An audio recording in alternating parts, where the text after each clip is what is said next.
Hello, Mrs. Talkington here. This week in my class we're going to be reading the story Scarecrow's Wedding about Betty O'Barley and Harry O'Hay. So I'm going to show you how to draw a scarecrow of your own. Now this scarecrow is based on a toy that I had when I was very little, probably the same age as you. I won it in a competition. It's very special to me. So let's see how we get on.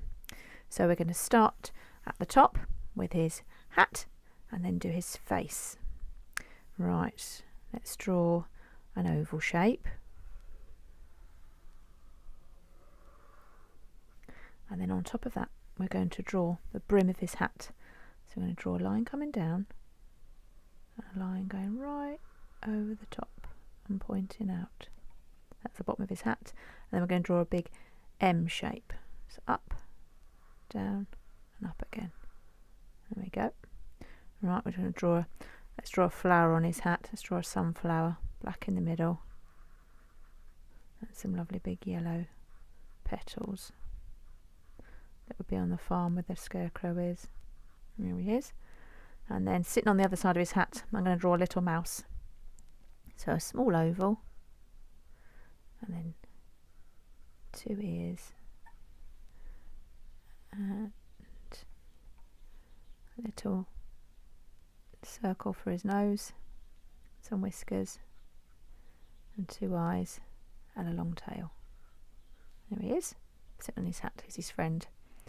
Right, now he's got everything about him is made of straw, so his hair is made of straw. So put lots of straw coming out from underneath his hat. You can put on as much straw as you like. And then two lines for his eyes, and an oval nose. And let's do some stitches for his mouth, because a scarecrow would be made of old fabric, so his head would probably be made out of a sack, and his body would be made of some old clothes stuffed up maybe with some newspapers or some kind of other kind of stuff in. So where the bag goes over his head to make his head, there would be the bottom of the bag all gathered up, where the string would go around to tie to make his neck, so that would be the bottom of the bag sticking out. And a bit more straw hanging out, probably. A bit more straw there. And then he might have an old jacket on. So let's draw a triangle going down for his collar, and then a L shape, an L shape, and a back to front L shape that way, and then two more diagonals going down. So out and out and joining them together, and then line down for his tummy. Because it'd be nice and full up, probably be a round tummy, so we're going to draw a curve. So let's start this side with a curved tummy and going back up to the other side, and then his arms behind, so the jacket arms would be stuffed as well. Another arm going out and in, and draw the cuff, and then he might have some old gloves on, so let's draw the thumb of the glove and the rest of the glove. Thumb of the glove, it's more like a mitten, isn't it? And then lots and lots of straw hanging out again. Oh, of course, that's what he'd be stuffed with, isn't it? It'd be stuffed with straw. That's why there's straw hanging out everywhere. Silly me.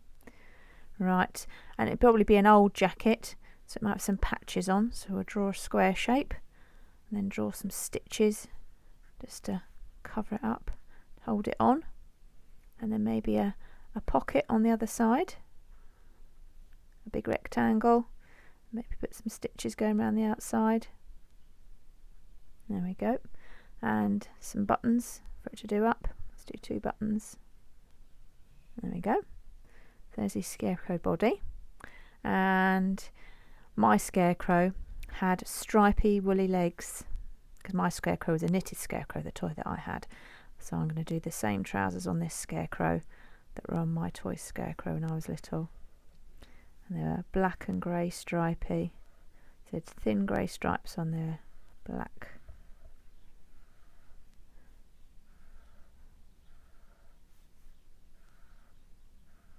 Let's see if you can get the lines really close together.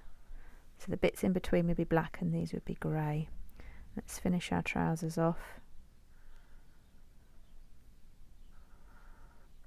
And we just join those lines to the bottom. Now you know where the bottom of the trousers are. There we are. Okay, and then obviously even more straw sticking out the bottom. You do it going out at different angles. And a scarecrow wouldn't have feet. He'd have poles, a pole sticking out to put him into the ground. So you could either decide to put a pole up each leg, but normally a scarecrow would have one big pole up his back. My scarecrow had little black shoes on. In fact, I might even draw the little black shoes. And then I can draw the pole up the middle. There he was, where he stands up in the field. And it's surrounded by some corn, because scarecrows are to protect the corn. So let's draw a tall line going up, and then draw the grain on the top. So 2 pieces of grain, and then another 2 pieces on top, and then one in the middle. So a straight line up, piece of grain either side, then another one either side, and then one in the middle. Let's do one more. 1, 2, 1, 2, and 1.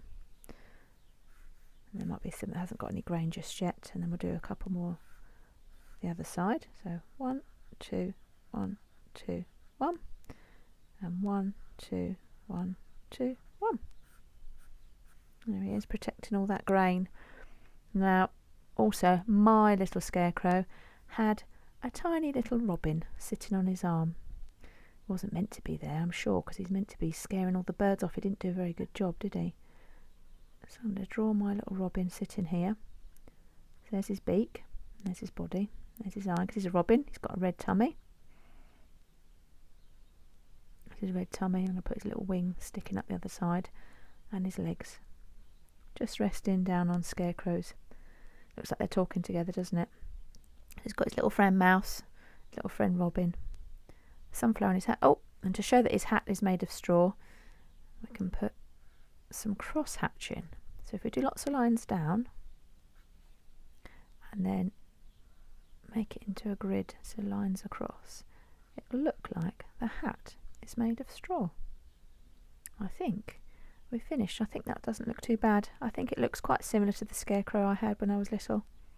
I hope you enjoyed Scarecrow, and maybe if you are feeling adventurous you might want to draw a partner for Harry the Scarecrow. You might want to draw Betty.